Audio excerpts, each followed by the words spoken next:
Welcome to the Rim Break Rodeo. We hope this video helps. You'll start by choosing paper and adhesive that match your purpose. Thinner paper gives a softer curl, heavier stock holds art. Once chosen, measure and mark a 3x3 or preferred note size, make several templates to speed the process. Use a ruler and craft knife on a mat to cut tidy stacks. Cutting multiple sheets at once keeps edges consistent. Make sure to score the top 0. 5. Fold line with a bone folder so the adhesive will sit flush and peel clean. You'll now apply adhesive carefully along the scored 0. 5. Strip. Use a thin, even layer so notes stick but remain removable.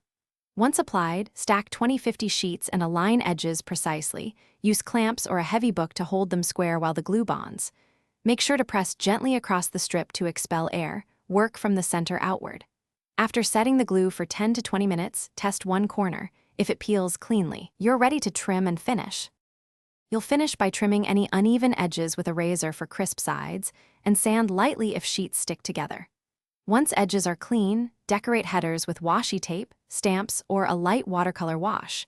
Heavier decoration belongs on the top sheet only. If notes remove poorly, make sure to rescore the glue fold and test a milder adhesive or add a thin release strip of parchment. If sheets stick, reduce glue quantity, let cure longer, or insert release paper between notes.